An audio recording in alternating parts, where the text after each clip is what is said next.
welcome to the Critically Coolest. I'm the Monk, and today we are in Assassin's Creed Valhalla. Now, I figured I would show a boss fight, as I hadn't shown any boss fights on our channel just yet, and everyone keeps saying the combat is ridiculously easy.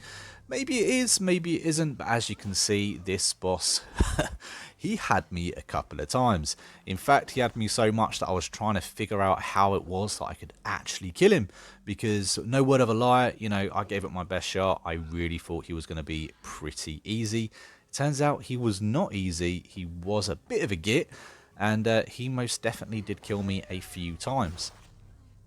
So I figured I'd share with you a couple of my deaths, and hopefully a win. I answer to my king. I silence deeds with this.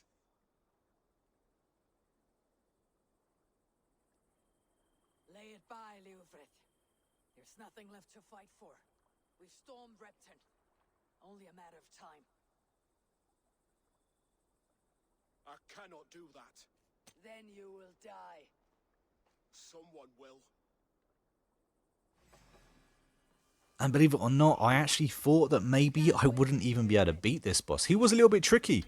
I tried it a few different ways with the bow, the axes.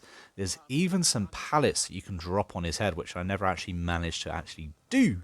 But as soon as I realised you could take off his armour with your bow, he was a lot easier. In fact, that was pretty much the most and only damage I'd done to him. After that, I just had to chip it away a nice little bit. But I like this boss battle. I like this because it happens relatively early on in the story. As you all know, I've restarted my game a little while ago.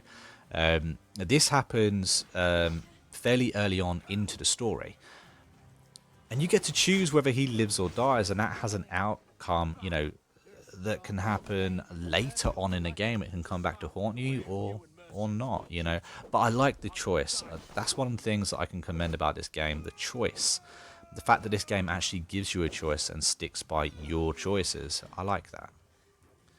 But yeah, like I said, this guy was actually really tricky. He was incredibly fast. Whenever I tried to parry him, he could counter me. So it wasn't happening. It was a tricky one. And I honestly didn't think I'd be able to beat him at one point.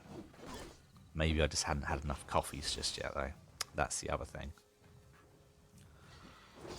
Yeah, he was a tricky one, and he hit really hard. Luckily, I had a couple of rations, which helps a lot.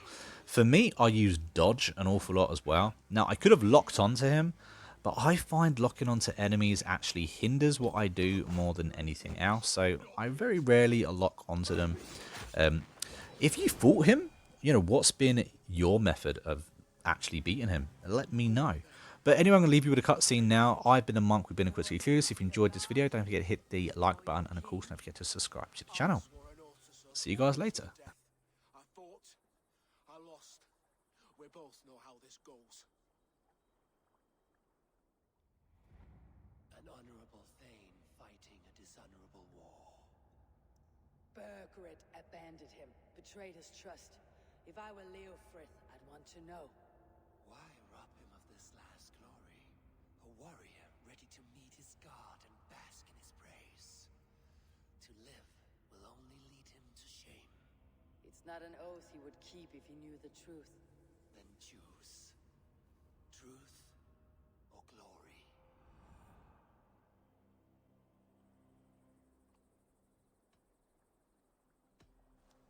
You fought well, LeoFrith. With honor. You will go to your god, as you are now. I am ready. We Norse have a name for men and women with courage like yours. Drenger. I name you one now. He didn't deserve this. He chose this. Come, we should get back. Careful, you're injured. I'm all right, really. A few nicks and cuts from the battle, that's all.